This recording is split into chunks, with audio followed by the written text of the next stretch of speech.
Take a look behind the curtain with a real whistleblower and American patriot. Prepare to embrace the uncomfortable truth because this program has no time for comforting lies. Here is civil liberties enthusiast, Second Amendment defender, and recovering FBI agent Kyle Seraphin.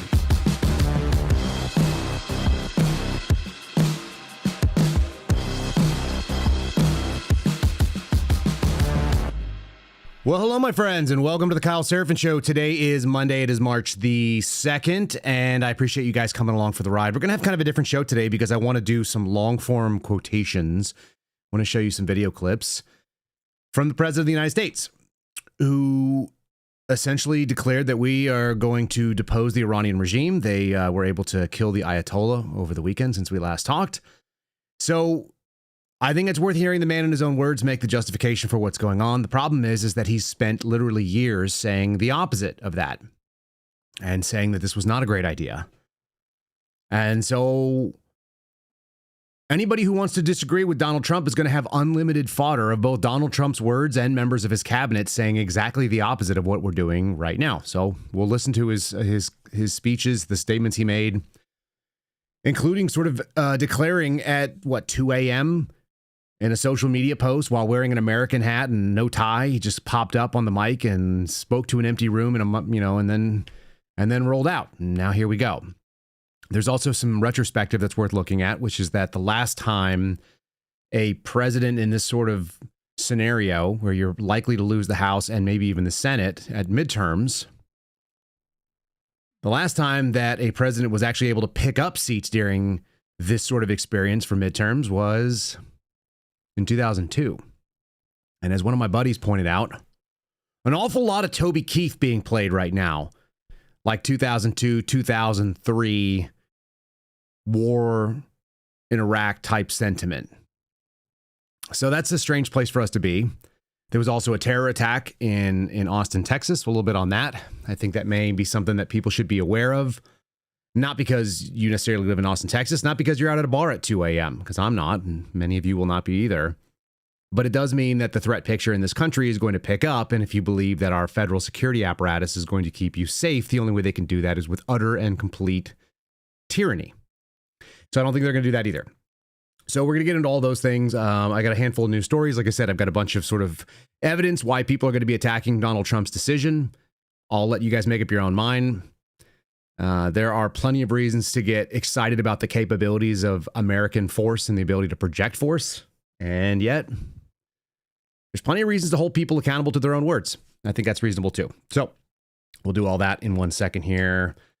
Talked about the idea that you might be seeing some danger in your hometown. We just had a guy step into a bar with a rifle and a handgun and a hoodie that said property of Allah. One of the things you might want to do is make sure you insulate yourself, carry yourself a firearm. I will show you this one right here from my friends over at Silent.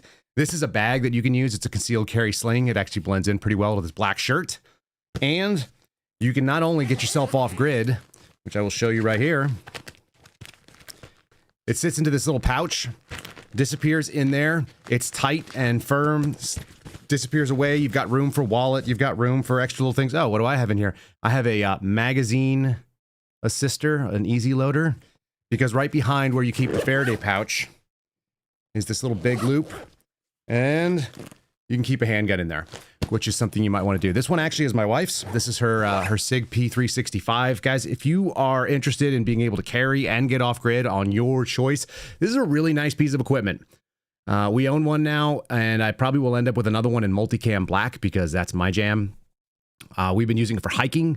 You can put a little boo-boo bag in there. You can put all kinds of little stuff you might need, lickies and chewies, the snacks, things like that. And you can jump off grid and you just hang out. You might want to have your pockets free. Sometimes I like to go hike in some really lightweight shorts, and I don't want to necessarily put on a heavy belt. I don't want to put something in my waistband. I just kind of want to be unrestricted so I can bend over and climb and get on rocks and stuff like that with my kiddos.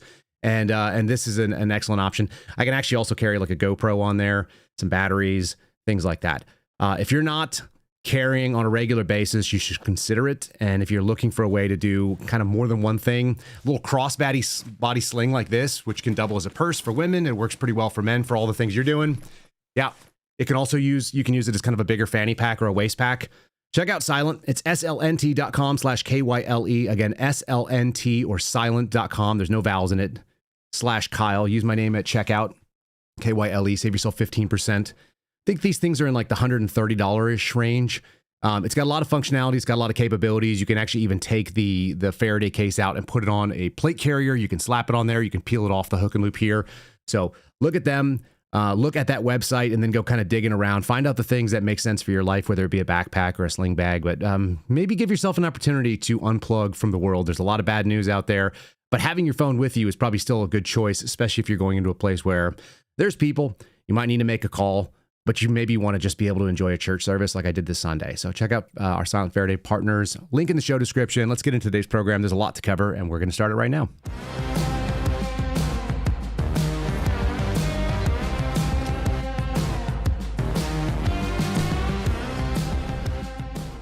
Hopefully I don't get myself in trouble showing a weapon system in a bag without being touched. I know they have some special rules on YouTube, so there you go. It was just a quick little glimpse, just a little peek behind the curtain on that thing.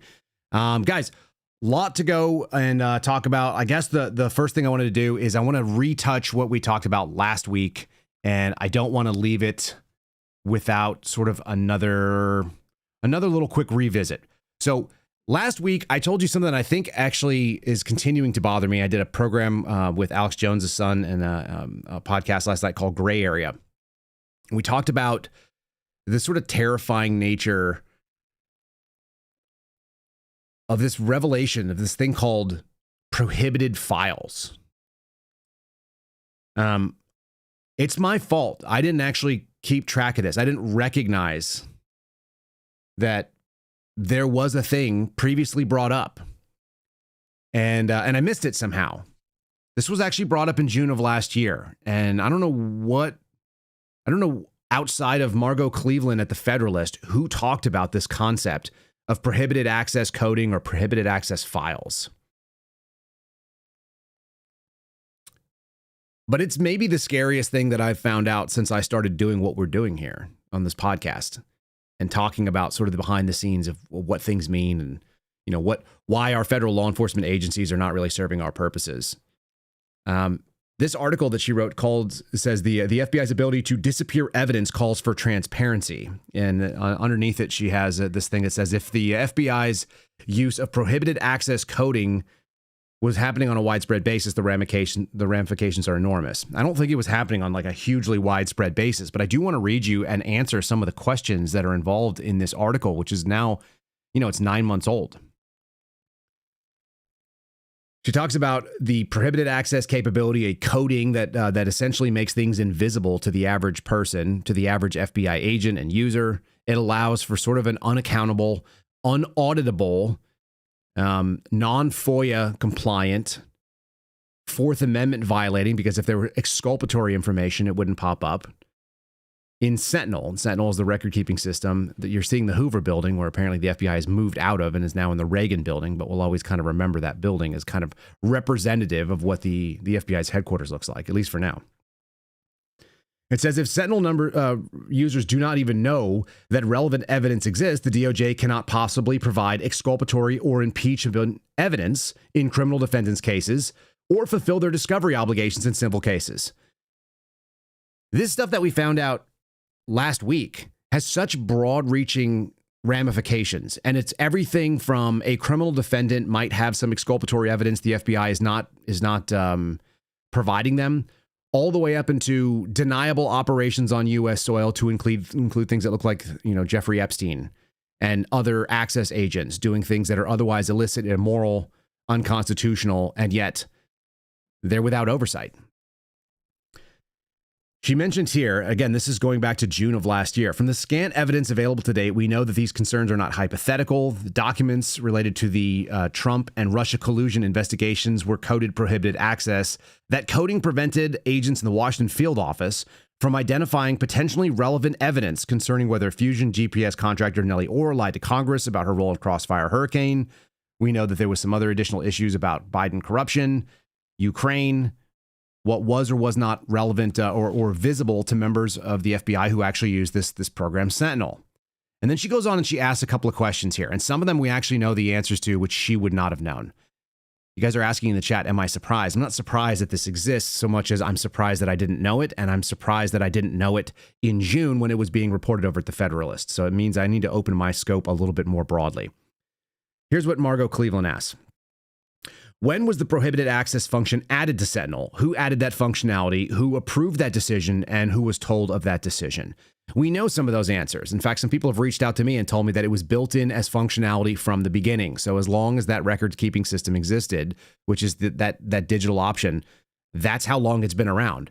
It was baked in, and it was probably required as part of the coding in the contract. Well, that tells you that there's an FBI that wants to be unaccountable. And we historically learned that this kind of thing could exist. If you go back into the archives, you recognize that the original founder of the FBI and the real sort of like the impetus for the current FBI could very well be J. Edgar Hoover. I mean, the guy who launched it and used it as his own sort of blackmail operation. If you listen to Mike Waller, who's been on this program, in fact, I highly recommend you go back and listen to our interview with Mike Waller, and I may have him on again to reflect on this. Mike Waller said that the capabilities of the FBI under Hoover was that he used blackmail type information. He knew derogatory information on politicians of both sides of the aisle, and he used that to essentially keep the FBI out of the fray. It doesn't mean the FBI didn't weigh in on politics. It just weighed in on what Hoover thought was the sort of American position. And so that was against communism and against leftism, progressive leftism, and some other things. So that was kind of his defense, if you will. The apology for Hoover was he was doing things that most Americans didn't have a problem with. And yet Hoover did operate something that was relatively unaccountable. And so the discussion, and Steve Friend brought this up over on Friday's show, was that people would rather J. Edgar Hoover be sort of in the tent pissing out than standing outside the tent and dismantling all of their sexual proclivities, their marital infidelities, their financial improprieties, and so on. And so they were really cautious about getting on the wrong side of that man. What's interesting is the person who took over the FBI after Hoover left was a guy named Mark Felt. He was the first deputy director after Hoover's death. Now, some of you guys know that name, and it's going to be really interesting to you when you hear it. You go, oh, that's right. And some of you don't know that name, but you may know him by the moniker that appeared in the common press, which is that Mark Felt was Deep Throat, the source that gave up all the information on Watergate, which resulted in the removal of President Nixon. And so you could probably make an argument, and I'm guessing that there probably is evidence, if somebody was so intrepid as to go find it, that the FBI's political operations continued long beyond J. Edgar Hoover, and these prohibited access files, which now appear in a system called Sentinel, which is digitized, that used to be the paper files, and likely were the same. It's sort of like an outgrowth of where Hoover kept paper files in a like a hallway headed to his office, where it was his personal little information to check out and wage his own little information wars against anybody that he chose. Most people think that the Hoover FBI left with Hoover, and I think that there's probably some evidence that indicates that the deputy director just continued it on. You wouldn't get it from a new J. Edgar Hoover because that person didn't come up in the bureau, but there's a reason why every single deputy director has about 2 decades or more of experience being formed and chosen within that organization. And a lot of them of late have come out of the counterintelligence program, the national security apparatus, and have more importantly come out of the New York field office. So we're dealing with something really scary.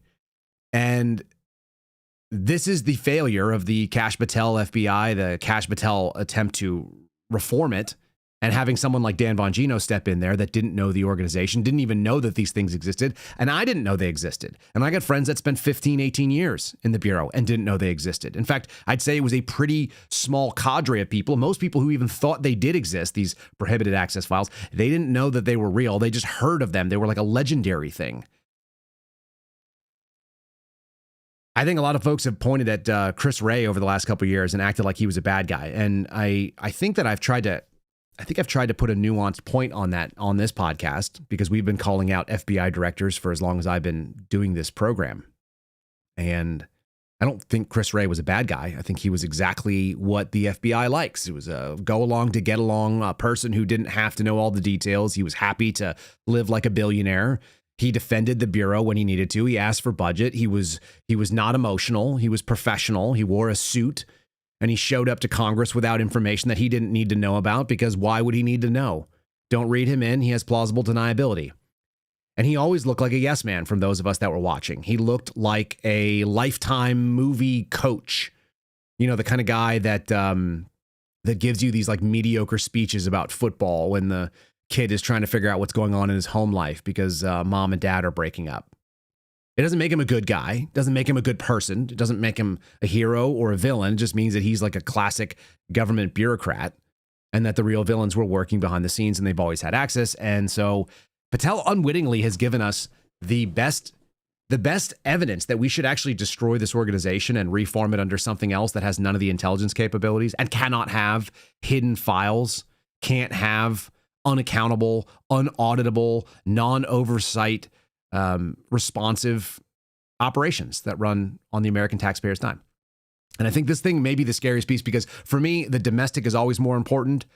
There are things that are threats overseas, but the same domestic organization that has these other things, there's a couple of other little questions I'm going to run through here. Who could mark material prohibited access? From what we understand, it was a program that was run by the deputy director, so that tells you who. The number 2 at the FBI and below, a couple of people that are in that orbit. What standards determine whether the material is classified as prohibited access versus restricted? Again, a deputy director, a senior executive position. Who must approve these things?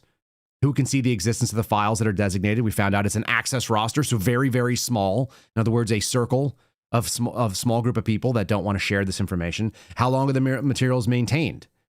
Well, if you can't even find out where they are, and if they did them properly, you could actually make them disappear when these people retire. So they would actually disappear into the ether and never be accessible. And that's pretty terrifying.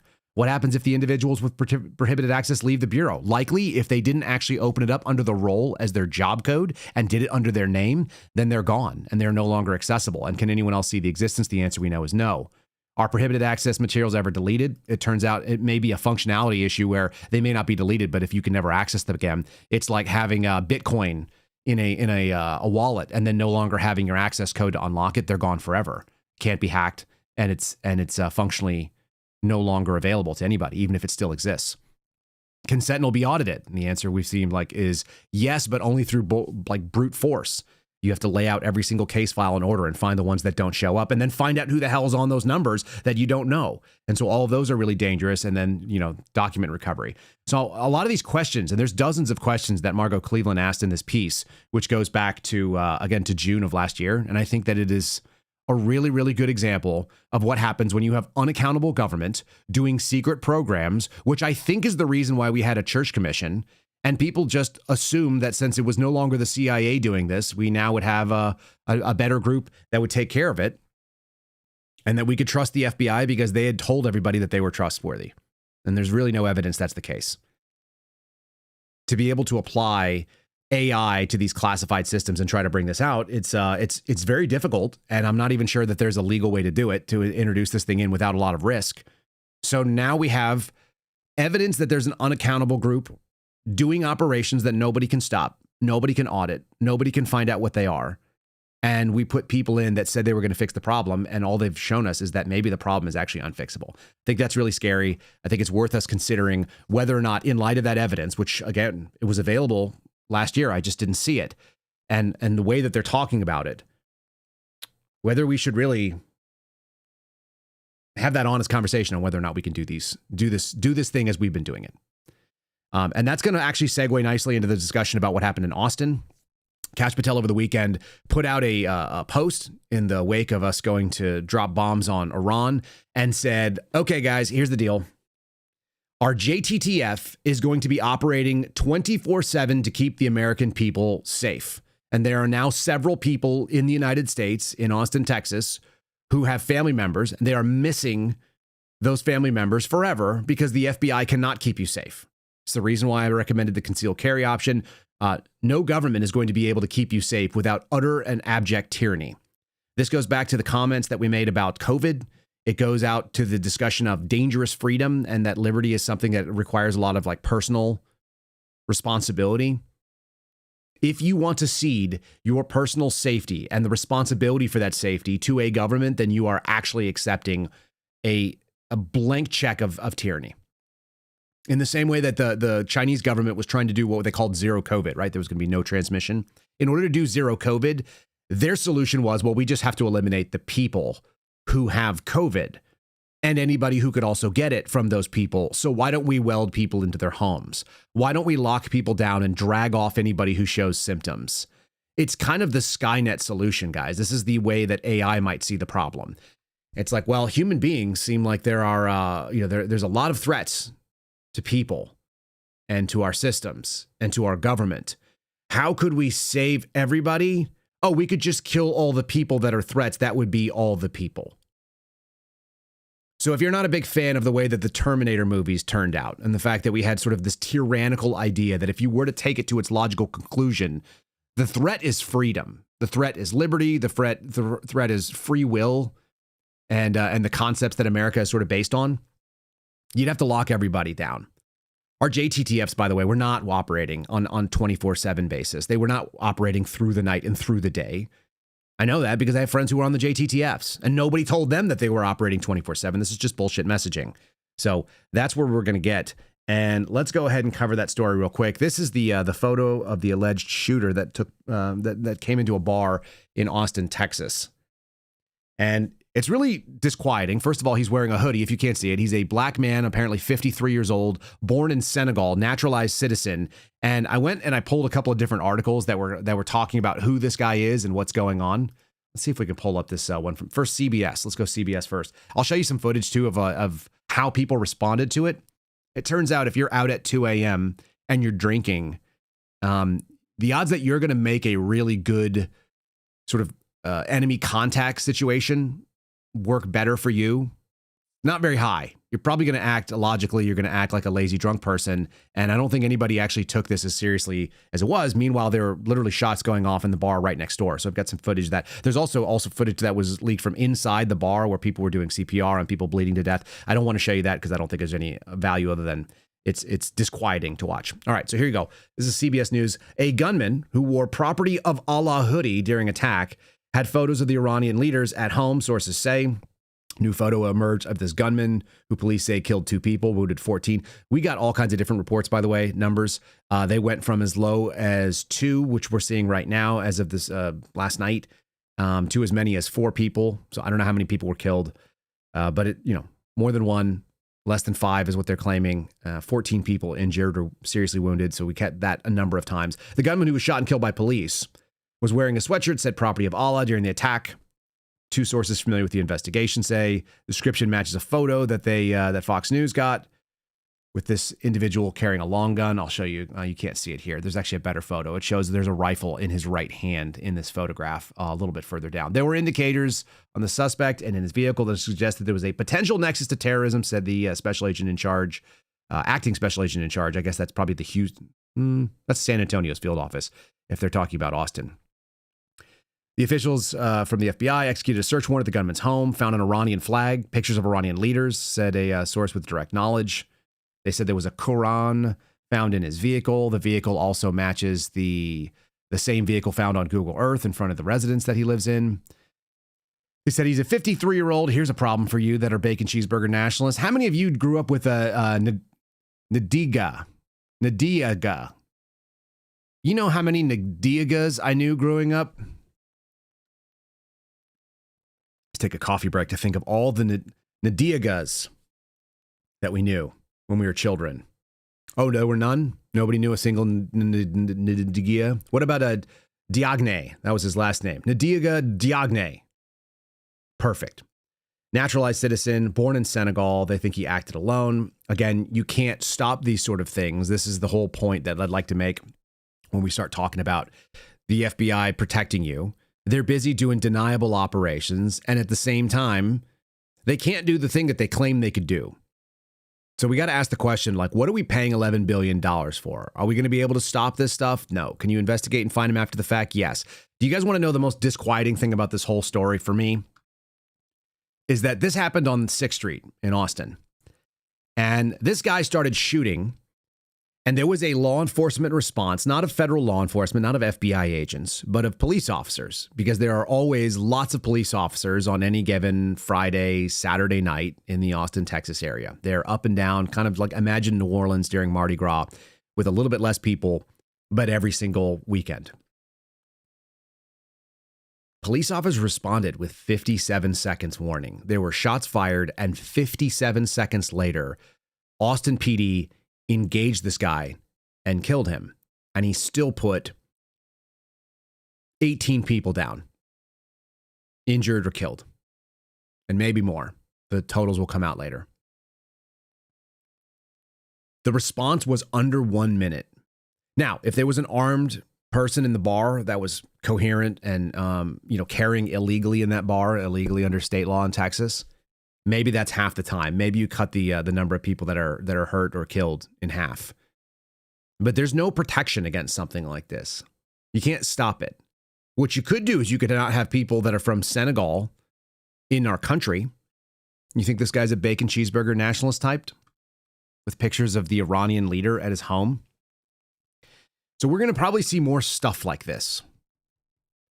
For those of you that do go out to bars and you decide to make a choice that you'd rather stay sober because that's the smart thing to do, I applaud that.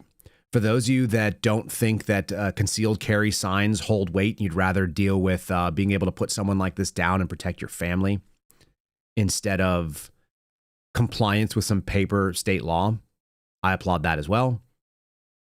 It's your own choice. You guys have to make your own best decisions. But it reminds me of the meme that says these are the number of states that you can carry concealed in the United States if you're not a little B. And little b, of course, is a not particularly nice word for people. I don't cede. Like, I generally either don't go places where I can't carry a weapon system, or I don't know what that sign means. Because I'd much rather have to deal with the consequences of dealing with a cop later, talk to a cop after the fact, and explain, hey, I know you shot this guy that was trying to kill people with this rifle system, but you're not allowed to have a gun there. And I'd be like, well, thank God I did. Here's my hands. Here's my wrists. Deal with what you got to do. For all you guys that think this is a patsy, or all you people that think that this was someone that was put up to it, we can't rule that stuff out. Will he be on the FBI's radar at some point? Who knows? But we're already seeing some spin from some mainstream outlets. So I do want to cover NBC's version of the story. And then again, we're going to get into the sort of the Iran war. And this, I think, is just sort of the domestic end of it. I don't think this will be the end of it. I don't think this will be the last that we see of someone being inspired by this sort of thing. So just be aware that we're in a time when the world could be more dangerous than it was a few minutes ago. I may or may not be carrying a long gun with my minivan, with my truck when I go out. And it's not because I'm paranoid. I just don't want to find myself in a situation where I'm outgunned and my family is in the crossfire. And is that a little bit extreme? Maybe, but I'm kind of an extreme guy, and I've seen bad things happen, and it happened just down the street from me. So it's a little close, as my buddy said. A little close for comfort. There's plenty of illegal aliens or naturalized citizens who have come to this country and do not share our values and are willing to do things because they're motivated by something that happens overseas. It happens all the time. So the question, was this person, was he motivated by some sort of ideology or what was going on? This is my favorite, because immediately the left-leaning news is going to try to spin this a bit. The suspect identified in Austin, Texas bar that left 2 dead, 14 injured. The suspect, who was fatally shot by officers, well, guys, he had a history of mental illness. Sources familiar with the investigation told NBC News. So I think that begs the question is, why are we allowing, bringing, importing, naturalizing, Americanizing people who have a history of mental illness into our country? I mean, we have plenty of Americans that have mental illness. We have plenty of Americans that are dealing with rough times. Most of them are unlikely to have property of Allah and do a mass shooting at a bar at random. Like, they may hurt someone that they know. They may hurt a place that they're familiar with or they feel like has aggrieved them. It's really, really, really hard to stop someone who is engaged in completely illogical, mentally illness, no connection, detached violence. We can find predictors of domestic violence. We can find predictors of inciting incidents where people have decided to come after someone that they know. It's really hard for someone to just choose a target at random and then think that you're going to stop that. And by the way, that reminds me that we started off Donald Trump's presidency. The first thing that happened at the beginning of the year in 2025 was a similar sort of lone wolf attack, which the FBI also didn't stop in New Orleans. I don't think they can stop it, but I think that we should stop expecting that they will stop it. So here you go. The man suspected of killing 2 and injuring 14 opened fires on patrons at a bar in Austin, Texas, early Sunday morning. This would have been into the night of Saturday with a history of mental illness. Again, giving it a reason. Yes.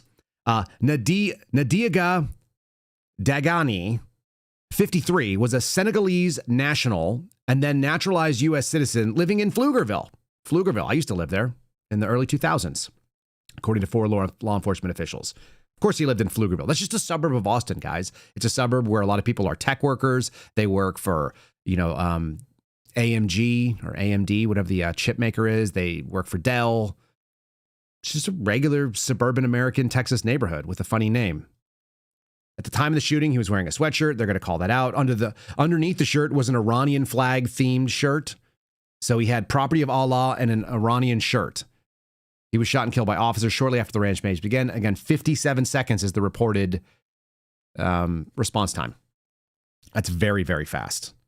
They were indicated that this person had a potential nexus to terrorism, is the same report here. Again, I love that they've just sort of like pushed it off on mental illness, though. Here's what we need. A Homeland Security official told NBC News that Diagane first entered the United States in March of 2000. He's been here 26 years on a B2 tourist visa. So why was he allowed to be a permanent resident? He stayed here, apparently, and became a lawful permanent resident, that's a green card holder, in 2006, based on a marriage to a U.S. citizen, and became a naturalized citizen in 2003. So there's your process. 13 years for him to come here. He was arrested in 2022 in Texas for a collision with vehicle damage, and that's it. 26 years in the United States, and then suddenly he's decided he's angry about Iran, which apparently we've been at war with forever. The violence took place as revelers outside of a place called Buford's, a popular beer garden in downtown Austin. It took them by surprise. A video recorded by a bystander catches bursts of gunfire and people saying, oh my God, other people trying to crouch and hide. I actually have that video. I didn't pull it up beforehand, so bear with me. It may be a little bit loud. And let me go ahead and get that going so we can kind of get like a little sense of how is it that people respond when something like this happens. I just want you guys to see it, and then you guys will have a kind of a sense of people don't respond well because they've never thought about it. All right. All right, you're seeing someone videoing death and destruction, and there's some CPR. This is actually kind of the opposite. This is actually not the one I was going to show you initially. So let me switch this out real quick. But pretty good indication of the chaos that happens in the area. Where's my Austin video shooting? Here it is, Austin shooting number 1. Stand by. Here we go. Okay, this is taken from a bar nearby. Look at that woman just wandering. There's ongoing shooting. There's active shooting happening. And this chick is walking around with a beer in her hand. And these people are giggling and ducking behind something that doesn't provide cover. People laying on the ground, just hanging out. This is like a balcony bar. It's like looking down on the street. You're about to see a dude just like sprawl out. He's like, okay, it's been a long day of social media posts. You got some people running that are exposed.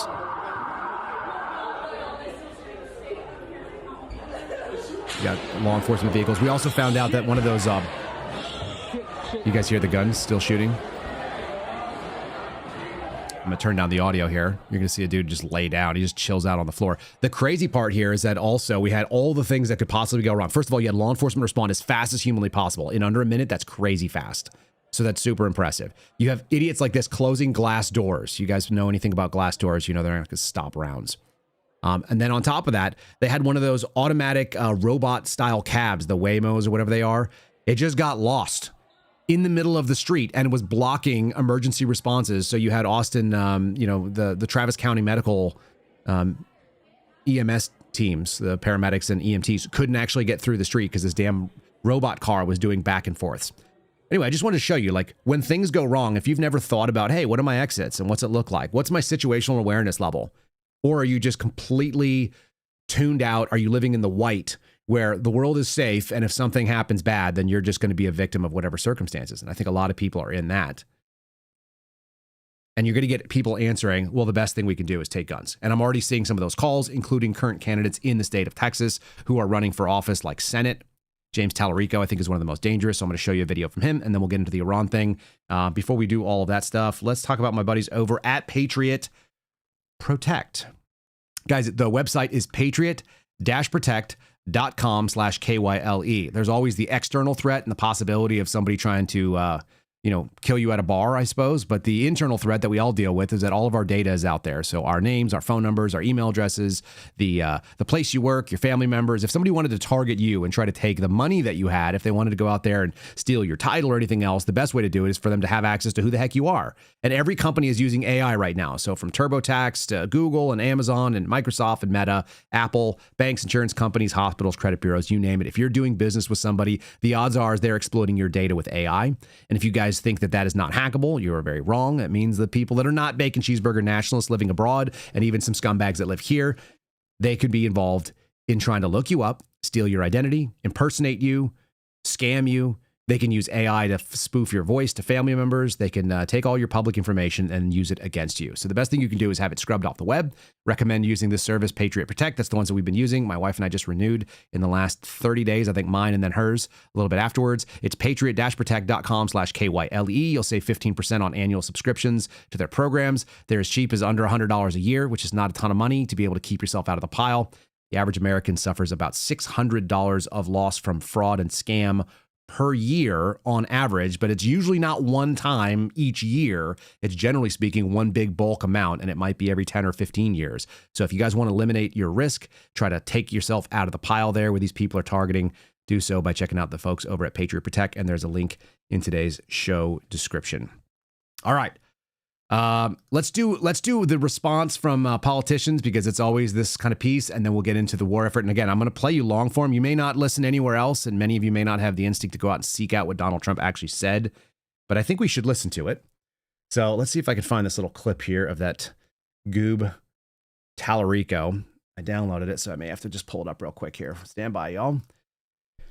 James Tallarico, I think, is one of the most dangerous types of politicians working at this point. And he's dangerous because the things he says sound utterly reasonable, and they're very appealing to people who are Christians, and they are appealing to people who are good human beings. But this is that classic version of using faith or your principles against you, and doing so with almost no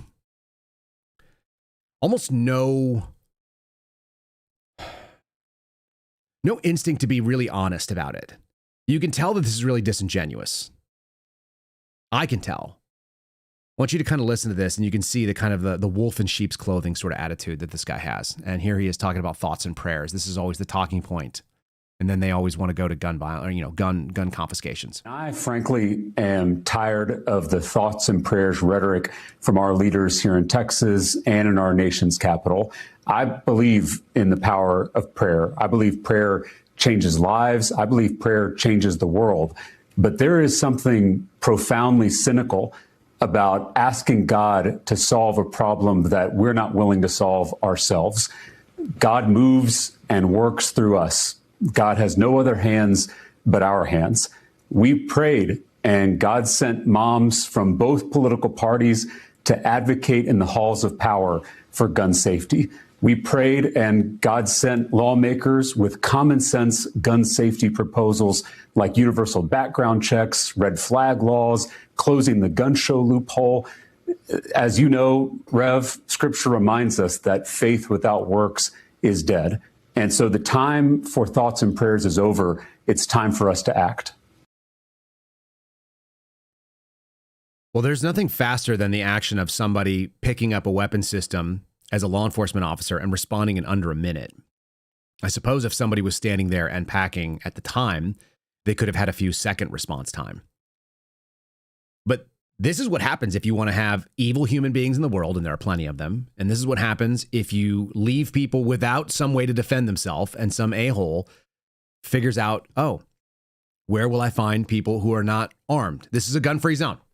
Every single time that you go into a bar in Texas, they have what is called the 51% rule. And the 51% rule is a posted sign. It's done in white with black lettering and a big 51% written in red in the background. And that means that that this establishment gets more than 51% of its revenue from alcohol sales. And if that's the case, it is explicitly forbidden that you carry a firearm. I may or may not have ignored those things in my youth when I got out of the military, because I've put my hands in bullet holes. I've watched people get shot. And, or, you know, when that happens, when you see somebody who's coming in with a gunshot wound, it's not really going to help.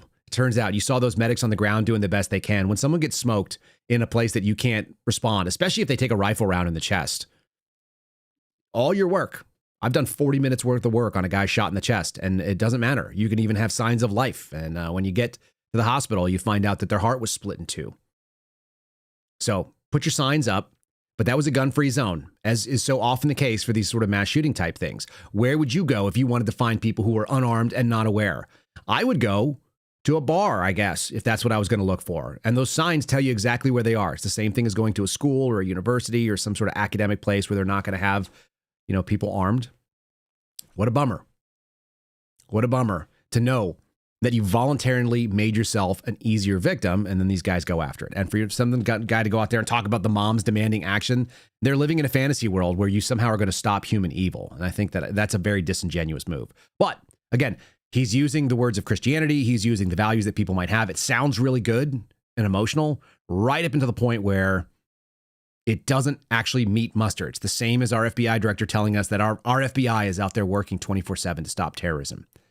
Well, every single time we see them arrest somebody under the playbook where they had to set them up in order to get the arrest, and then on the side, you also find that somebody slips through the safety net, which happens every couple months, and it always will, because human nature is undefeated.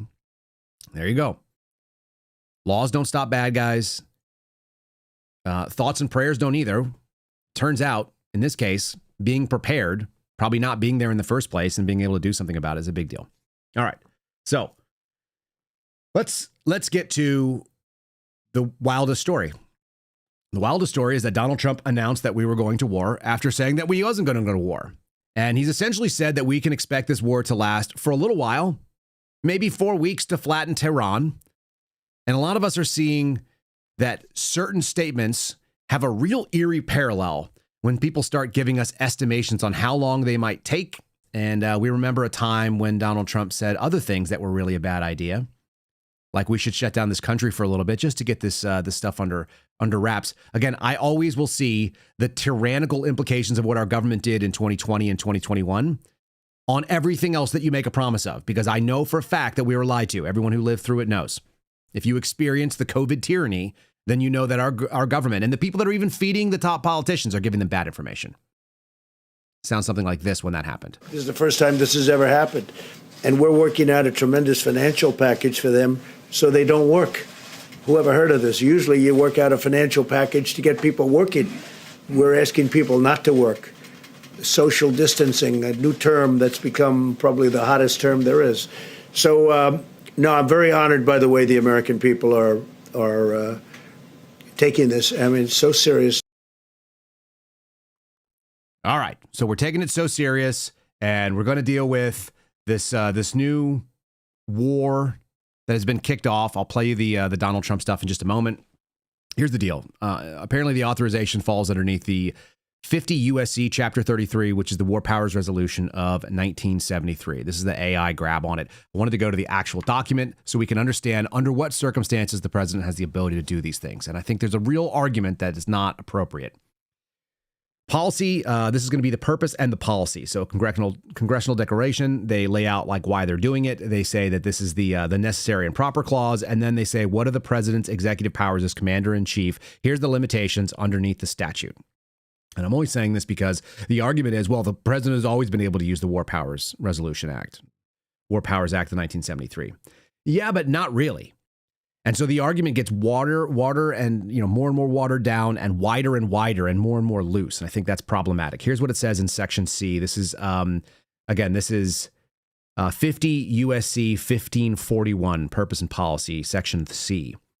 Presidential executive power as commander-in-chief, limitations, the constitutional powers of the president as commander-in-chief to introduce the United States Armed Forces into hostilities or into situations where imminent involvement in hostilities is clearly indicated by the circumstances are exercised only pursuant to 1, a declaration of war. That is not the case in this case. There's no declaration of war.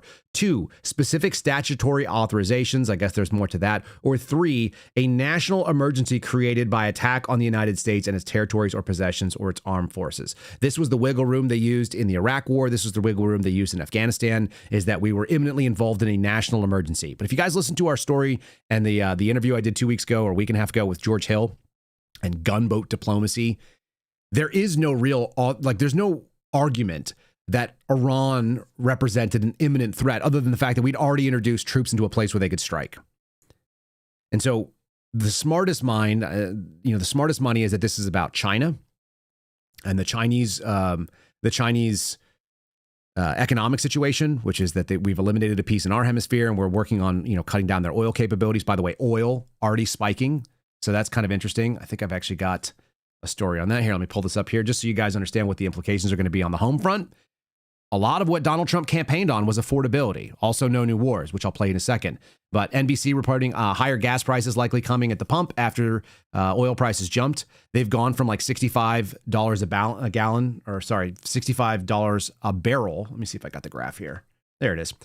This is from Axios. This is a graph right here showing it was about $78.60 in the overseas trading. And I watched about a 10% hike in our gas prices and our diesel prices here over the weekend. Many of you guys know, you go out there and you look at your prices, you know what it should be. In Texas, we were dealing with our best prices were below $3 a gallon for diesel, which is what I'm filling my truck up with.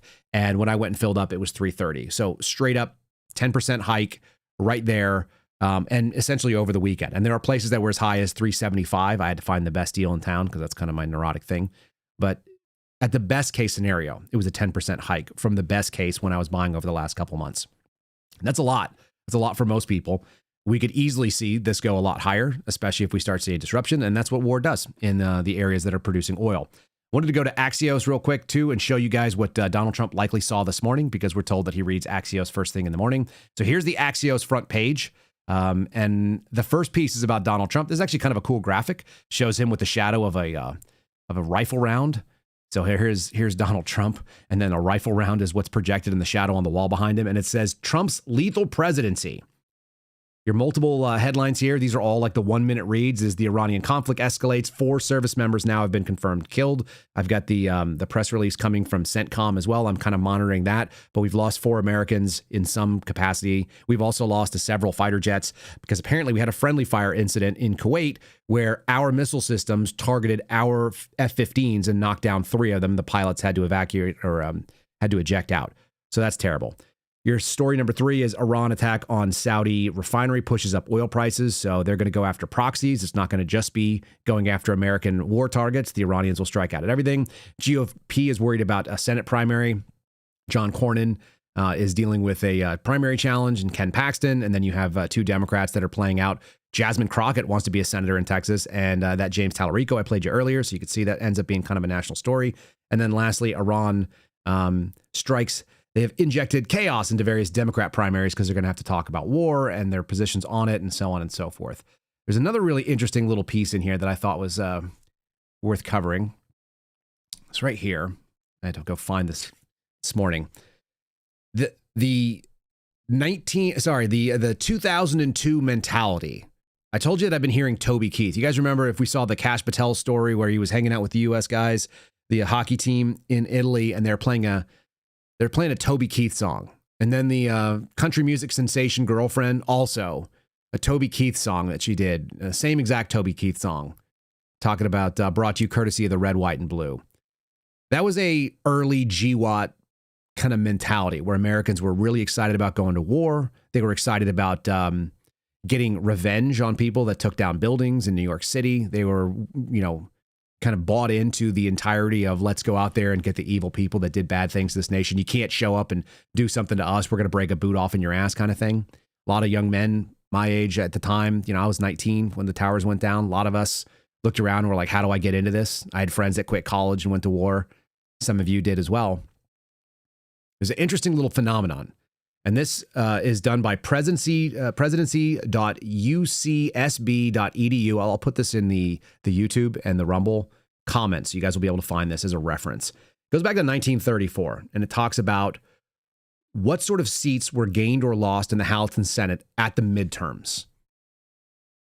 And in recent memory, basically nobody has been able to hold on to both houses if they had them when they were elected president, with one exception.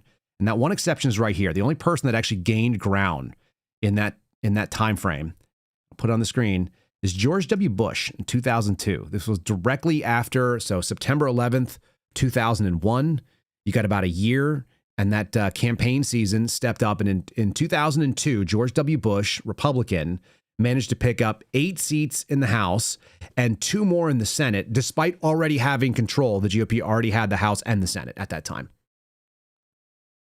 And that's the last time it's happened. And every president since then, Bush, when he was a lame duck, didn't have that experience. He lost 30 in the House and lost 6. You can see here Barack Obama in 2010. It was a turnover of 63-6.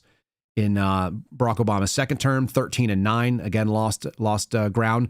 Donald Trump lost ground, picked up some in the Senate, but lost 40 in the House. And then Biden, same thing, 9-1. So nobody ends up really benefiting in both the House and the Senate, except in the instances of a new war. And that might be the most cynical talking point that can come up. But if this is what that was about, it's really, really dark stuff. And here's why people are saying that. So Donald Trump, 2 weeks to flatten the spread, 2 weeks to flatten the curve, all this kind of thing. Here's J.D. Vance, his vice president. This is the problem. There's unlimited amounts of clips of these guys saying exactly the opposite. And I'm going to play you some of those so you at least know what the argument, people who are saying that this is a bad idea, they're quoting the words of the people that are currently in office. So here you have it. J.D. Vance is giving you the argument why we're going to be here, why we're going to be doing this, and that it's only going to take a couple of weeks. This is kind of like 4 weeks to flatten Tehran, if that turns out to be the case. I think many of us will actually be pretty shocked, but here's the argument. I certainly empathize with Americans who are exhausted after 25 years of foreign entanglements in the Middle East. I understand the concern, but the difference is that back then we had dumb presidents, and now we have a president who actually knows how to accomplish America's national security objectives. So this is not going to be some long, drawn-out thing. We've got in, we've done the job of setting their nuclear program back. We're going to now work to permanently dismantle that nuclear program over the coming years, and that is what the president has set out to do. Simple principle. Iran can't have a nuclear weapon. That has animated American policy over the past 130 days. It's going to continue to be a driving force of our policy in the Middle East for the next 3.5 years. So that was actually argument being made when? Not yesterday, not this weekend, but after we, quote unquote, obliterated the Iranian nuclear program. Obliterated was their words. And then you have people making discussions. Well, how do you fix something that's been obliterated? Well, how do you fix your legs if they've been shattered? Well, it turns out they're not actually shattered if you're going to fix them. Because if you shatter somebody's leg, and some of us have seen it, if you've seen what a shattered leg looks like, where there's nothing there to put back together, they have to give you artificial legs. And it takes a while. Anyway, the problem is that all the members of the cabinet have said the opposite. And then also Donald Trump said something which is going to be thrown back in his face, and it was probably just a little joke. But the funny thing about jokes are sometimes they tell a little bit of truth, and they tell a little bit about the way people think about problems. And this is not a good joke. This is back when Zelensky was visiting the White House. And this is one of those moments where you watch it, and today you can't help but cringe when you hear Donald Trump joking about, wouldn't it be nice to not have elections? And I didn't say it. He did. So this is going to be thrown in his face. These are his words. This is the danger of being in a time where we have access to the internet. You can run to AI and ask for clips of things that people have said, even if they were done in a sarcastic or joking manner. When you're sitting next to this kind of tin pot looking dictator guy, it actually kind of hits a little bit differently for folks. And I think this is going to be thrown back in Donald Trump's face for a while now, unfortunately. Upon peace, God willing we get peace, are you open to holding an election in your country? Yes, of course. We are open for election, yes. We have to do safety circumstances, and a little bit we need to work in the parliament, because during the war you can't have elections, but we can do security. We need, maybe how to say, we need a truth, yes, everywhere, in the battlefield, in the sky, and the sea, yeah, to make possible for people to do democratic, open, legal legal elections. So you say we're ready. during the war you can't have elections. So let me just say 3.5 years from now.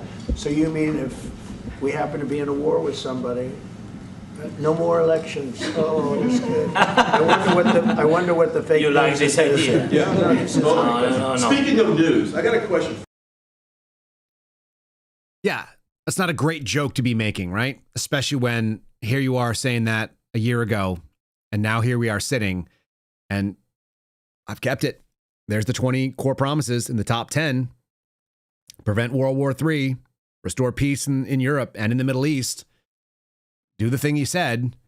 It's problematic. And I'm going to show you how many times Donald Trump mentioned these kind of things, not just on the campaign trail, but before, even as a guy who was prior to being a candidate. Here's the New York Times coverage. Says Donald Trump says that the war could last weeks, could offer contradictory visions of the new regime. In a brief interview, he said that the country's hardened military should simply surrender their weapons to the Iranian people. Pretty much guarantee that's not going to happen. Also, again, we're going to increase some of the threats to the nation here. I think Austin is probably the kickoff of what that looks like. Do I think it's going to be widespread? Probably not. But the possibility of sort of rolling sketchy interactions, lone wolf actors, sleeper cells, whatever may want to activate. And then, of course, the Iranian cyber capabilities are decent. So if they plus the Chinese want to go and play havoc with a lot of the stuff we have, the crazy thing about cyber, which George Hill brought up on our interview a couple weeks ago, 2 weeks ago, was that they're deniable. So you don't even know who would necessarily do it. It could be China doing it, and then the footprints or fingerprints look like Iran, and they've got plausible cover for doing so. In any case, Donald Trump said on Sunday, that was yesterday, that the United States military intends to sustain its assault on Iran for 4 to 5 weeks, if necessary, insisting that it won't be difficult for Israel and the United States to maintain the intensity of the battle, even as he warned of the possibility of more American casualties. It was a brief phone interview that they did. None of that is particularly great because this is the stuff that Donald Trump said before. These globalists want to squander all of America's strength, blood, and treasure, chasing monsters and phantoms overseas. In addition, there must also be a complete commitment to dismantling the entire globalist neocon establishment that is perpetually dragging us into endless wars, pretending to fight for freedom and democracy abroad. We should have never gone into the Middle East. We should have never gone into the Middle East. Under my leadership, we will turn the page forever on those foolish, stupid days of never-ending wars. We're rebuilding our military stronger than ever before, and we are not going to deplete it again on stupid, senseless, endless wars. World War III has never been closer than it is right now. We need to clean house of all of the warmongers and America last globalists and the deep state. I am the president who delivers peace. I was the first president in decades who didn't start a war. And the worst, most incompetent, most corrupt president in history is going to drag us into World War III. And this horrible, horrible president is dragging us toward World War III. We're going to be in World War III soon. Because I think we would have been good with Iran. I don't want to do anything bad to Iran. Large sections of the Middle East. I mean, look at the death and destruction that's taken place. And none of this would have happened if I were president. Our opponents join with warmongers and neocons to wage endless wars, these wars that never end. Together we're fighting to secure our borders, end the endless foreign wars, and defend the working people of America. But the Muslim and Arab voters in Michigan and across the country want a stop to the endless wars and a return to peace in the Middle East. That's all they want. Speaking of World War III, I'll keep you out of World War III. What would happen if we had a war? We won't, with me, but you will have World War III, I believe, without me, but we won't have. I will be sure that World War III will not happen. I'm the only one can say it won't happen. But I stand here today, and I'm the only candidate who can make this promise. I will prevent, and very easily, World War III, very easily.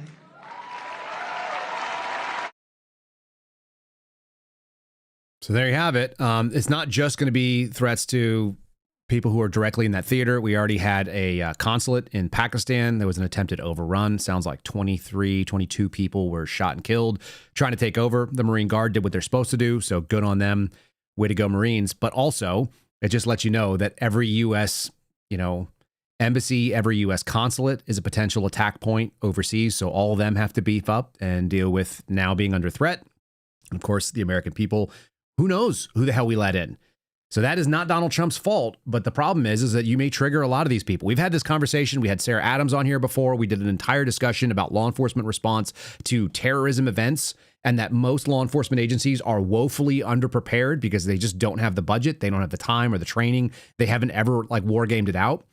When you bring in 15, 20, 30 million people over a border without knowing who they are, the odds of them attacking you while they're still having an open ingress route into the United States is very, very low.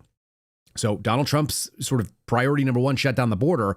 All that does is close the door behind the people that comes in. And that's great. That's why we needed the biggest deportation effort. And in theory, we would need really aggressive investigations of who these people are that came in here. So let's lay it at Biden's feet for the people that came in.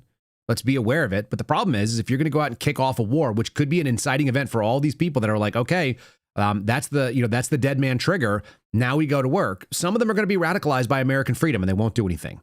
There's no question in my mind that people come here with one idea. They experience American liberty. They get to see pretty women that are not wearing veils. They get to go to a mall and buy a corn dog or whatever the hell people go do that makes them look around and go like, man, this place is pretty good.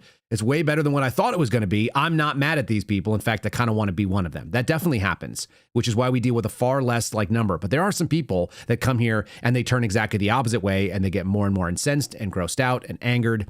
And they see whatever they think is discriminatory and they're sort of in their little confirmation bias. And those people are going to be dangerous and you're not going to be able to root them all out. Again, there are many, many examples. If you go out there and find out was on the radar of the Bureau, was on the radar of local law enforcement, had mental illness, came here illegally, but then was able to somehow juke the system and stick around. And now they have legally owned weapons going doing dumb things because suddenly they're activated because we have a problem that was not necessary. I do think it's a problem that's not necessary. In fact, when Trump was in the original debates with Jeb Bush and others, he said the same thing. This is a consistent Donald Trump message.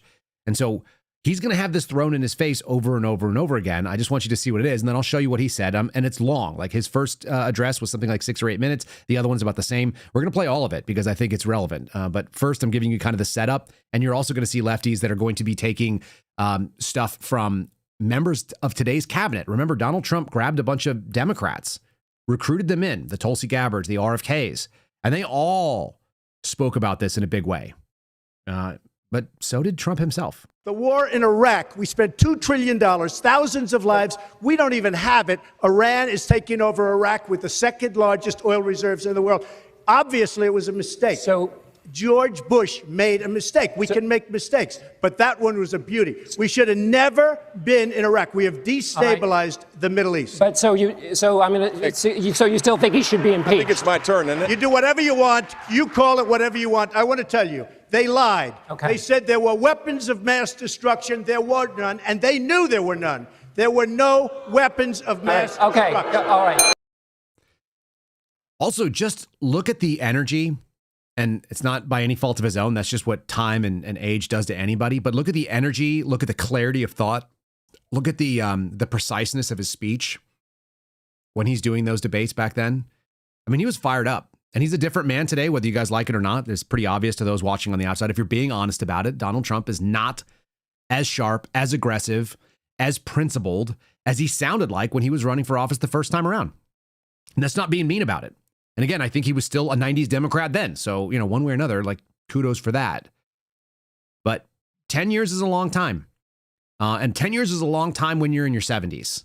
And for those of you who have watched people age, and I used to work in a field where I saw people in memory care, they'd go from being, looking at you and telling you about their family and the life that they lived. And I'd watch them go in 6 months and they would fall off the cliff where they were no longer even verbal. And they were just sitting there with tears running down their eyes because they could no longer run their eyelids.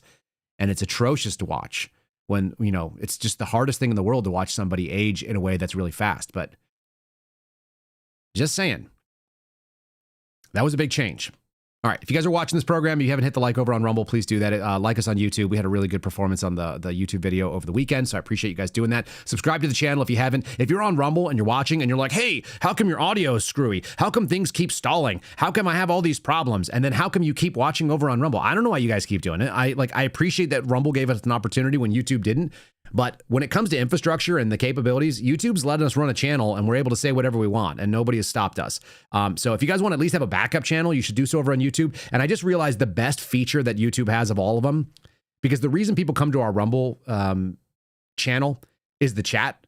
Chat, you guys know that I'm right about this. You guys are the reason why we love Rumble. And if you watch the Rumble chat, it is full of names and faces that I recognize, some of whom I met in real life, and some of you guys are just out there and you're just a voice to me that calls in on our call-in program.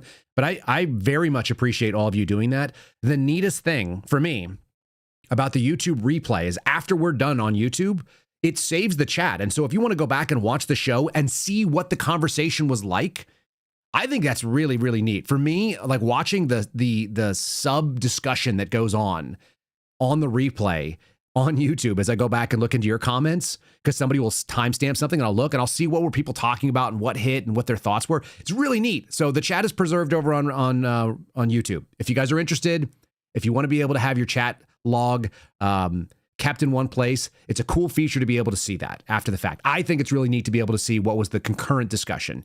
Now, you guys don't like YouTube, that's fine. YouTube still has a better platform when it comes to the infrastructure. So I'm just letting you guys know that's the difficulty. Otherwise, just keep complaining about how Rumble does dumb things. And it does. It's really frustrating. And they lose signal and they certainly censor us. I went and found, for whatever it's worth, a channel that's bigger than my channel and gets 1/4 of the views that our channel gets. We have a significantly more aggressive channel for the size of our channel on Rumble. And it's all because Rumble suppresses what we're doing. And they can act like they don't, but I know they don't actually ever let us compete fairly. So if you guys are worried about, Rumble's about free speech and YouTube's a bunch of jerks, it's like, everybody's a bunch of jerks, guys. Let's be realistic. All right, a couple more interesting videos as we get in here. This one I think is also probably pretty damning. Guys, how many of you are a big fan of John Bolton and or John Bolton's mustache? The same guy that was arrested by Donald Trump's administration, right? By Kash Patel's FBI for classified documents. You remember that? That he doesn't seem all that humbled. He doesn't seem all that worried. Here's CNN interviewing him. John Bolton is psyched about this war. So is Lindsey Graham. So when we talk about the war boners that are throbbing in this administration and people that are, advisors and close to Donald Trump, look at the people that are happy and look at the people that are frustrated. For those of you that are like, this is what I voted for. I voted for war in Iran. Did you, though? Did you vote for what this guy likes? Here's John Bolton saying, I wish I could have convinced him of this sooner. We know, man. That's the whole point. I know you support these strikes, but obviously there's going to be a lot of the president's supporters and people in the United States who listen to what he said on the campaign trail and certainly what he said in his first term and say, this is the president who said he was against regime change in the Middle East, that he was against starting new wars. What do you make of what would you say to them tonight? Well, I think they made the mistake of believing that Donald Trump had a consistent philosophy, national security strategy, and policy, which he doesn't. My only regret is that I wasn't persuasive enough in the first term to get to this point. In terms of the regime change that the president is calling for, we have no idea right now what is the status of Iran's supreme leader. But I think a key question is what would happen next if he is ultimately killed in this attack? Well, I think at this point, really, the Revolutionary Guard is the governing force in Iran, and that's the element of state power that needs to be destroyed. I think that the division of labor between Israel and the United States makes a lot of sense, but I think the real unknown question at this point is how much we and the Israelis have coordinated with the opposition. What we need for the Iranians themselves to be doing is looking for weak links in the leadership, looking for the tensions and the fractures and the divisions that can pull the regime apart at the top and bring significant elements over to the side of the opposition so that... Terrific. Great. And now, obviously, that was taped, and that interview happened before we found out that the Ayatollah had been killed. So here's Fox News breaking that story over the weekend. For us at this hour. Trey? Yes, Sandra, we just got this in literally 2 minutes ago, but Fox News can confirm that Iran's supreme leader, the Ayatollah Khamenei, is dead. Also, just to note, Trey, the chief foreign correspondent, is broadcasting from Tel Aviv, Israel, for this. Following Israeli strikes against his compound and location earlier today. A senior Israeli official confirming this news. Earlier tonight, Israel's Prime Minister Benjamin Netanyahu describing the strikes not only against the supreme leader, but against much of the Iranian leadership. Cool. So lots of Fox News audience people super excited about this. They're cheering on their team. They really love it. And maybe you could get the cheerleader in chief. What's Dan Bongino think about this? You think he's psyched? You think that he's got any sort of consistency and thinks that it's okay that people point out that the cabinet used to not be behind this? No, you're just a doomer and you suck. Well, it's incredible how the doomers, Laura, it hasn't even been 24 hours. It's happened at 3 a.m. It's not 3 a.m. Eastern time. Can you give the man a chance to cook a little bit? I mean, he just deposed and decapitated the entire upper-level infrastructure of the Iranian death to America regime. Maybe give the guy 5 minutes before you're already crapping on everything he did? I mean, who else has been able to do this? If it doesn't work out over time, there'll be a bunch of papers and a bunch of talking heads, I'm sure, who will rip it apart. It's been 24 hours. Give the guy a chance. Where's he been proven wrong in the past? I thought World War III was going to break out after the Abraham Accords and after he moved the embassy and after he got Maduro. None of that happened. Give the guy a chance. He knows what he's doing. He's surrounded himself with more than competent people. Give it a chance. It's not even been 24 hours yet.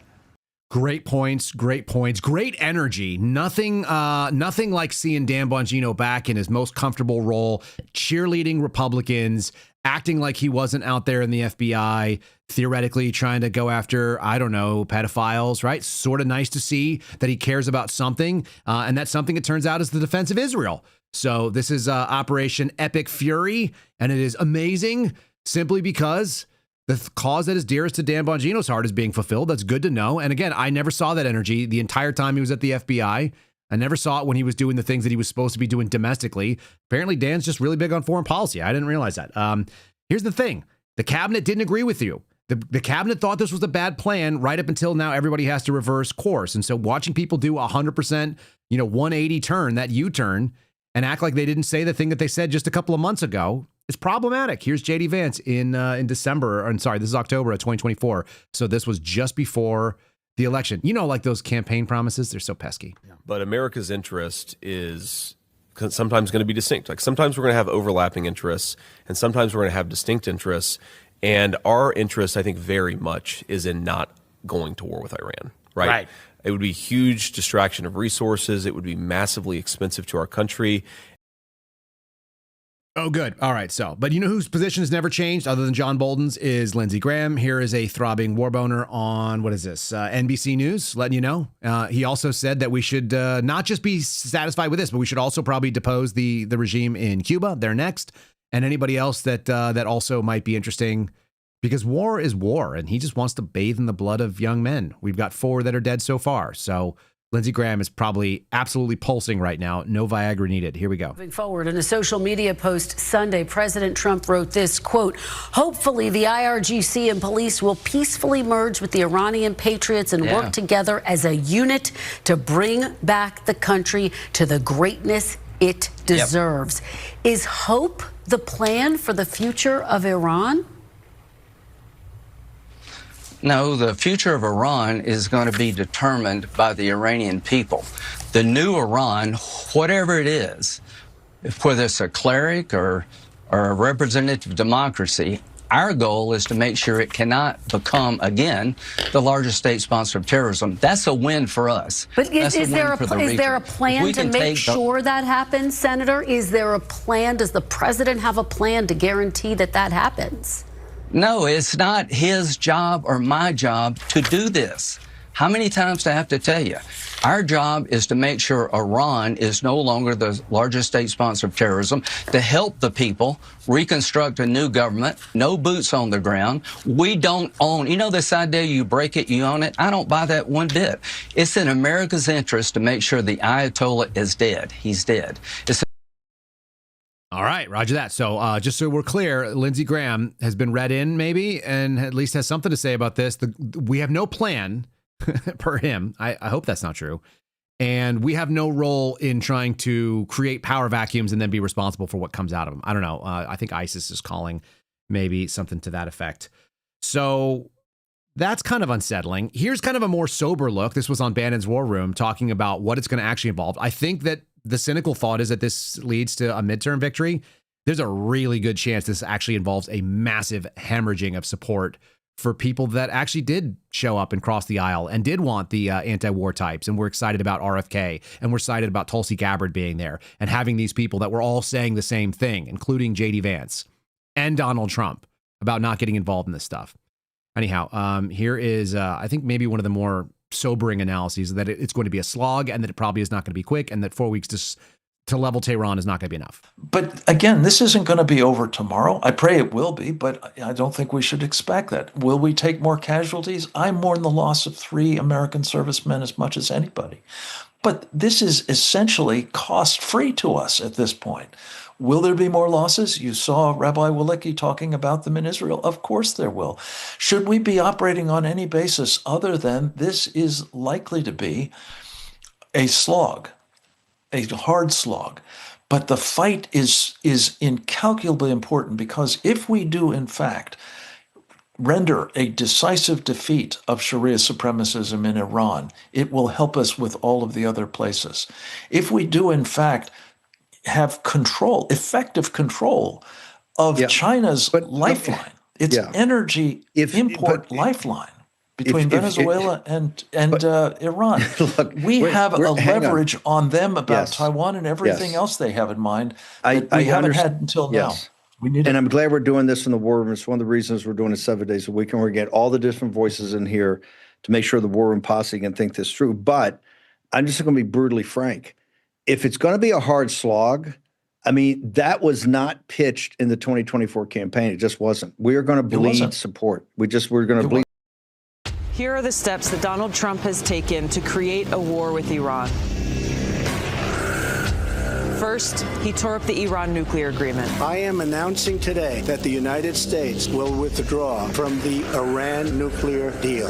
Second, he has escalated crippling sanctions against Iran. The sanctions kicking in at midnight Sunday target Iran's oil exports, banking, and shipping, even though UN inspectors say Iran is still complying with the nuclear deal. The United States will pursue additional sanctions tougher than ever before. Third, he designated Iran's military as a terrorist organization. Secretary of State Mike Pompeo has announced that the U.S. is designating the Iranian Revolutionary Guard as a terror group. Today, the United States.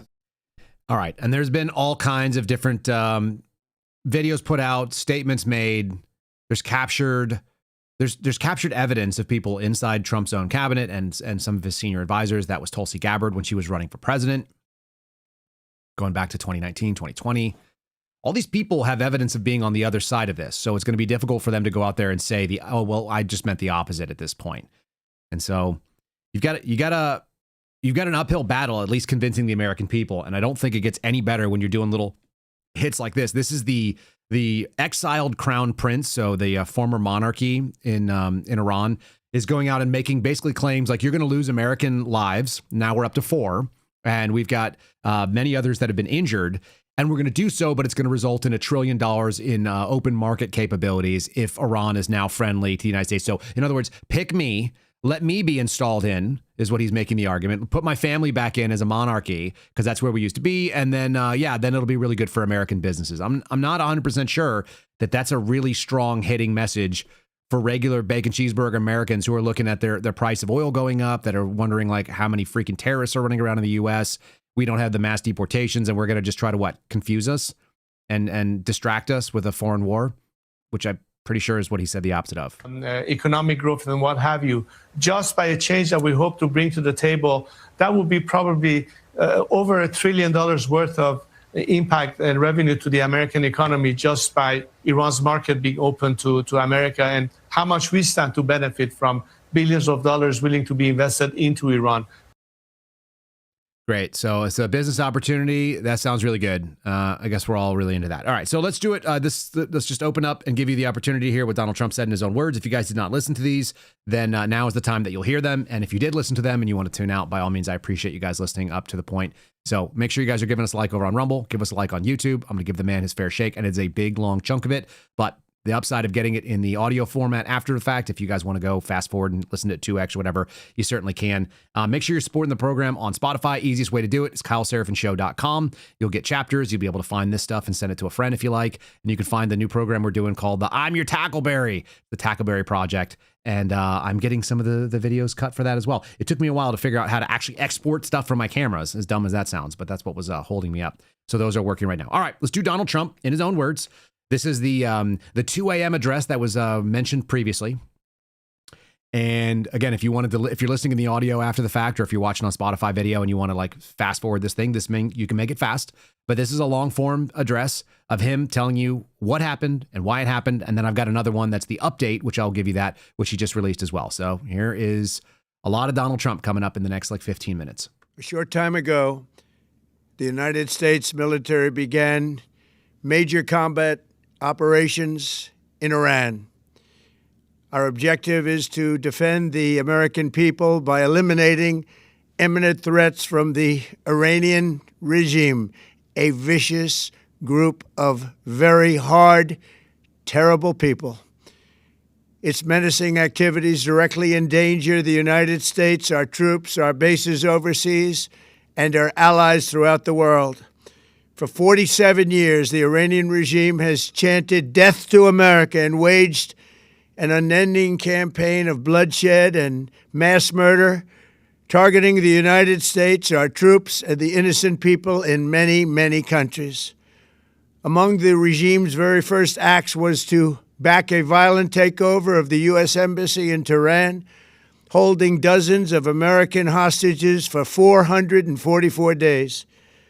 In 1983, Iran's proxies carried out the Marine barracks bombing in Beirut that killed 241 American military personnel. In 2000, they knew and were probably involved with the attack on the USS Cole. Many died. Iranian forces killed and maimed hundreds of American service members in Iraq. The regime's proxies have continued to launch countless attacks against American forces stationed in the Middle East in recent years, as well as U.S. naval and commercial vessels in international shipping lanes.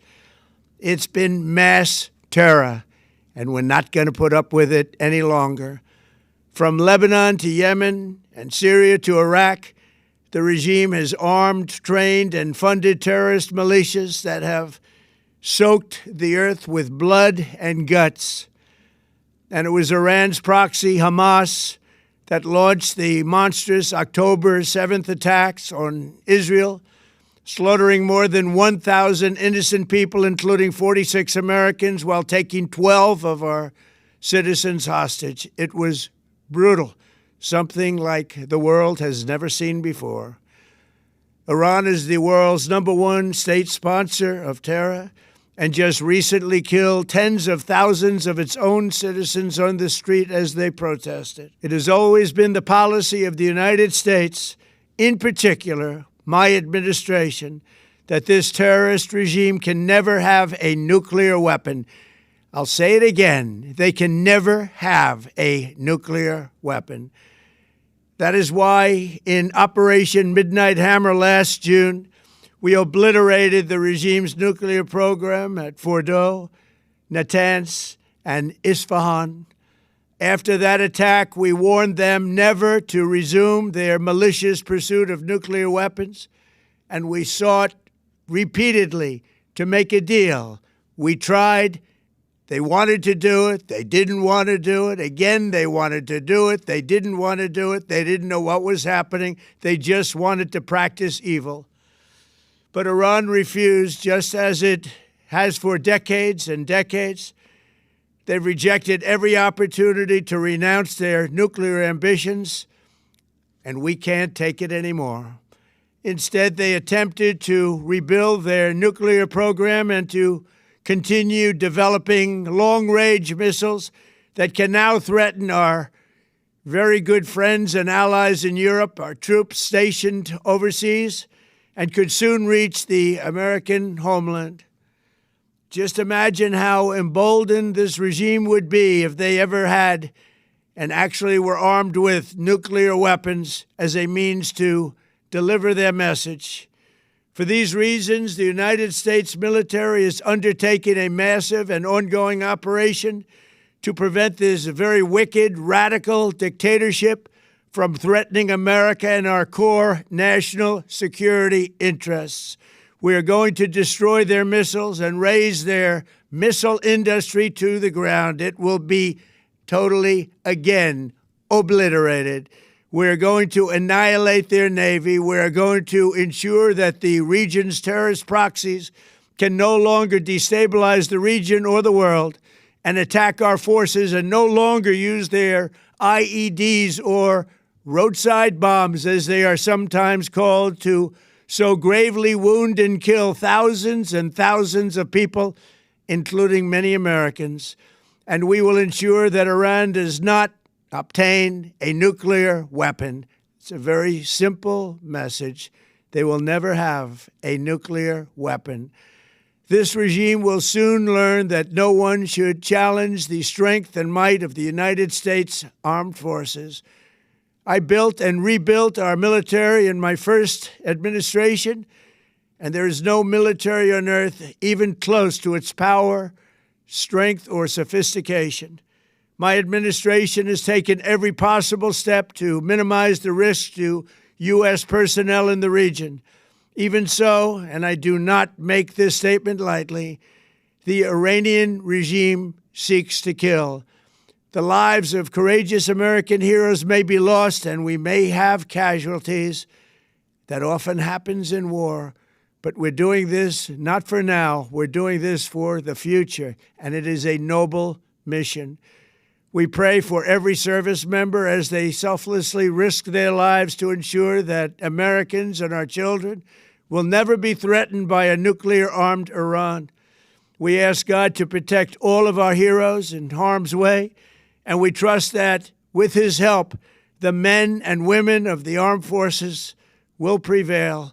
We have the greatest in the world, and they will prevail. To the members of the Islamic Revolutionary Guard, the armed forces, and all of the police, I say tonight that you must lay down your weapons and have complete immunity, or, in the alternative, face certain death. So, lay down your arms. You will be treated fairly with total immunity, or you will face certain death. Finally, to the great, proud people of Iran, I say tonight that the hour of your freedom is at hand. Stay sheltered. Don't leave your home. It's very dangerous outside. Bombs will be dropping everywhere. When we are finished, take over your government. It will be yours to take. This will be probably your only chance for generations. For many years, you have asked for America's help, but you never got it. No president was willing to do what I am willing to do tonight. Now you have a president who is giving you what you want. So let's see how you respond. America is backing you with overwhelming strength and devastating force. Now is the time to seize control of your destiny and to unleash the prosperous and glorious future that is close within your reach. This is the moment for action. Do not let it pass. May God bless the brave men and women of America's armed forces. May God bless the United States of America. May God bless you all. Thank you. All right, the reason I wanted to play that in its entirety and why I'm going to give his update in its entirety is because this was kicked off at 2 a.m. to what is obviously an empty room with the President of the United States wearing a baseball cap pulled low over his eyes, standing there in a suit with no tie on, and he just gave you a canned statement about why we're doing what we're doing. And none of that sounds like the Donald Trump that we heard during the campaign trail or some of the other things.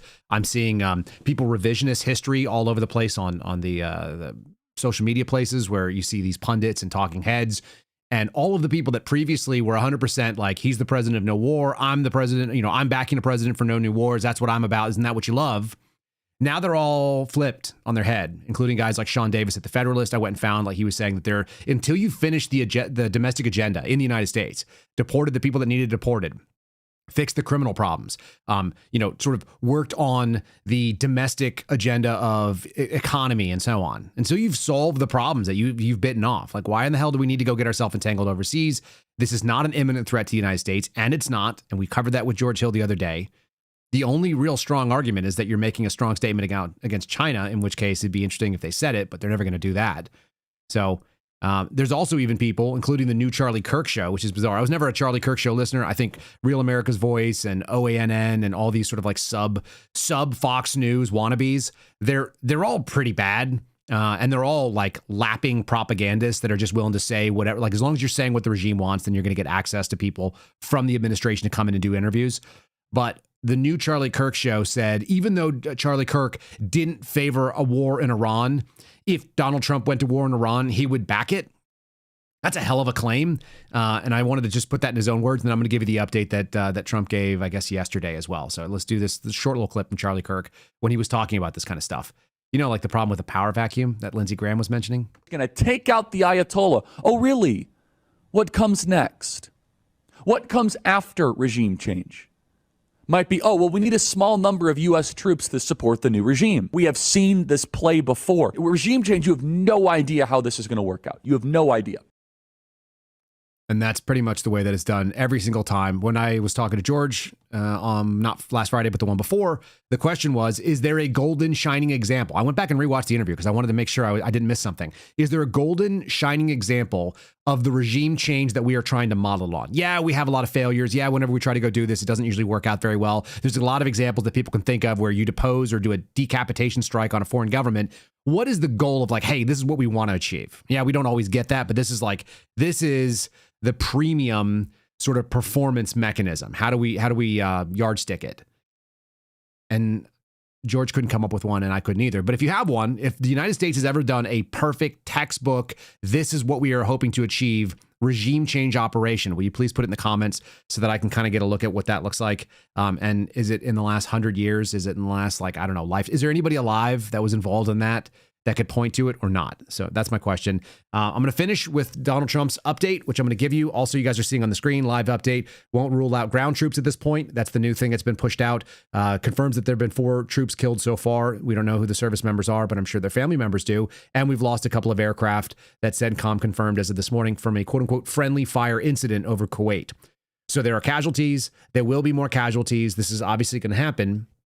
Americans are going to have to decide whether or not that's the distraction they were hoping for in the midterms. I really hope that that's not what this was about.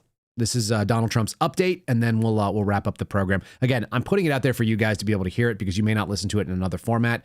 It's not conducive in some other ways, but it's available to you in this podcast. And more importantly, if you're listening after the fact, you can do it faster, so you can control the speed. And I hope some of you probably will, because he's definitely methodical and a little bit slow in the delivery. So here's Donald Trump's update on the situation in Iran. Over the past 36 hours, the United States and its partners have launched Operation Epic Fury, one of the largest, most complex, most overwhelming military offensives the world has ever seen. Nobody's seen anything like it. We have hit hundreds of targets in Iran, including Revolutionary Guard facilities, Iranian air defense systems. Just now it was announced that we knocked out 9 ships plus their naval building, all in a matter of literally minutes. Iran's formerly supreme leader, Ayatollah Khamenei, is dead.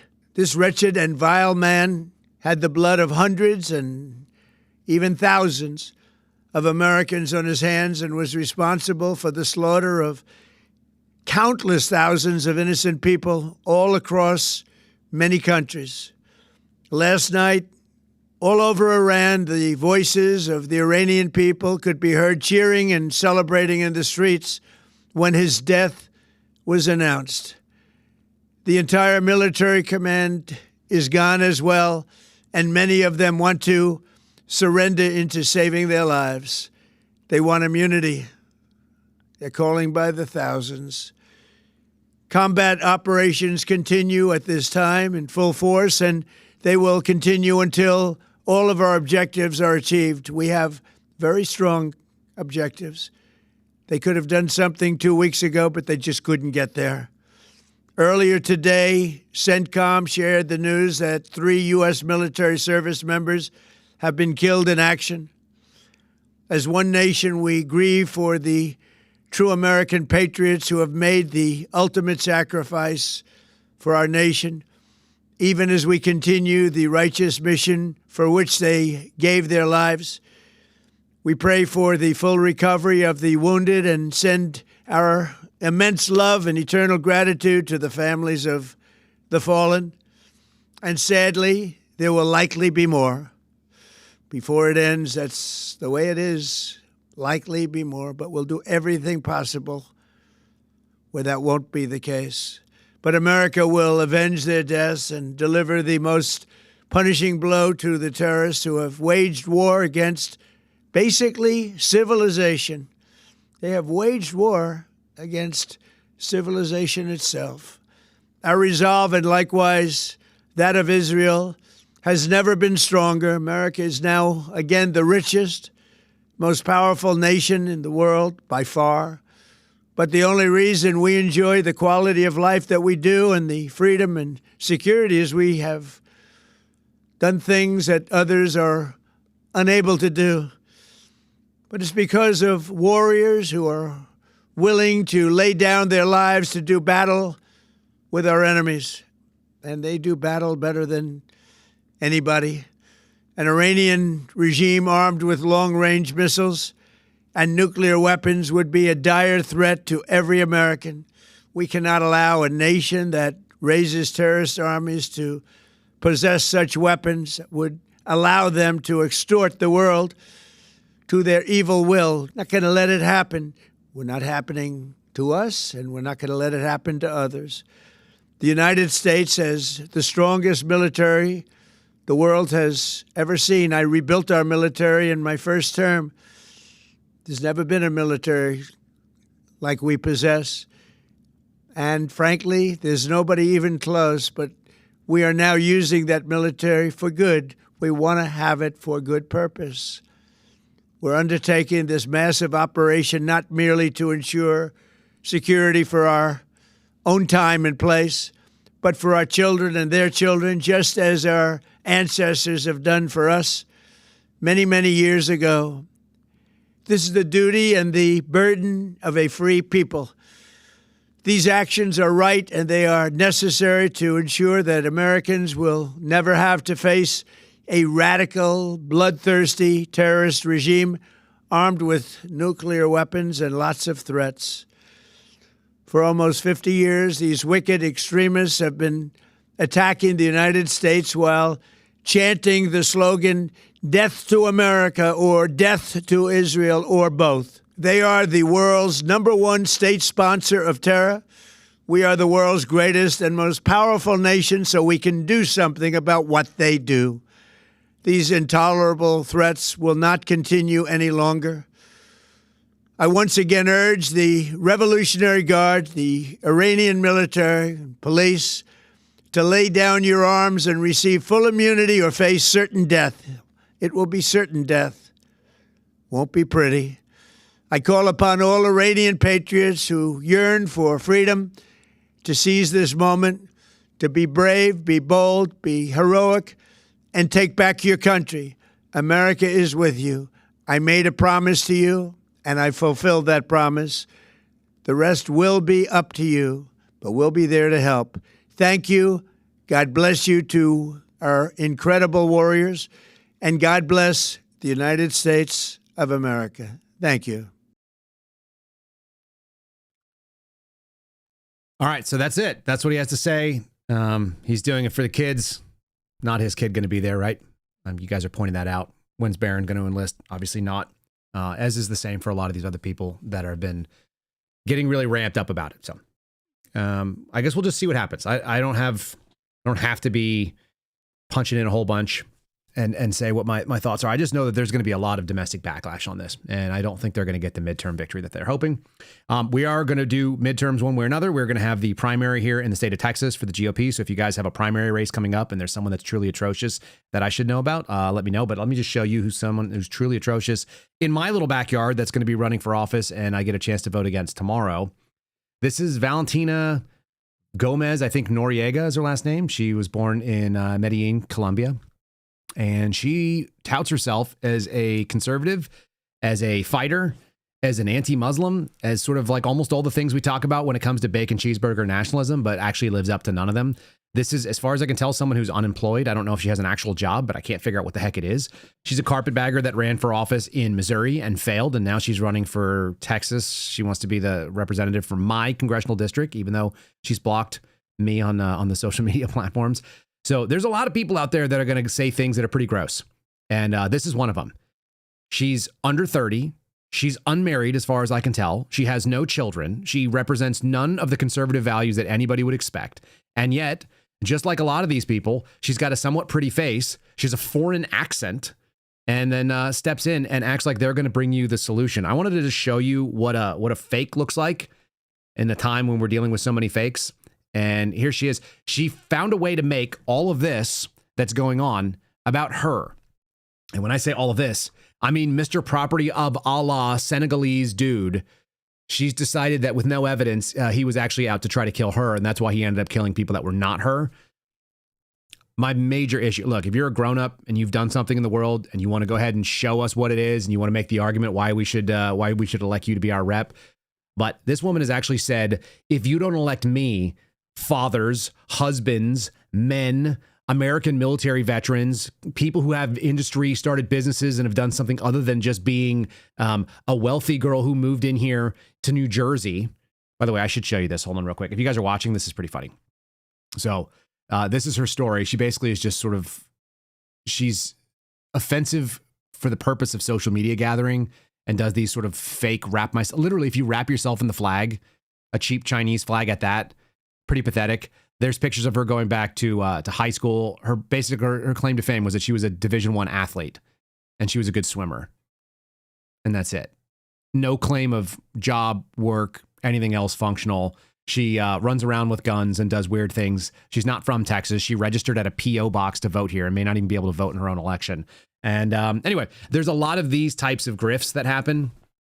We're surrounded by them, whether they be Anna Paulina Luna, who changed her name to run for office and pretended to be Jewish during her campaign, or a lady that takes a flamethrower and lights a Quran on fire or burns, LGBTQ books or whatever the heck is going on. This sort of thing. This is the unserious nature of our country. And then in the meantime, we have like really desperately serious things that are happening when we've got, war starting, even though we were promised otherwise. Just wanted to give you guys a little taste of who I'm not going to be voting for in my district. And if you guys have things like this, let me know. I wanted to play this video that was blocked. I wasn't able to respond to it, but I was able to download it and share it with you. And then we're going to wrap up today. A Muslim just killed multiple Americans right here in Austin, Texas, just 2 days before my election. And he also wanted to kill me. I was very clear when I told you that for me, this is just an election. But for you and your family, this is your life.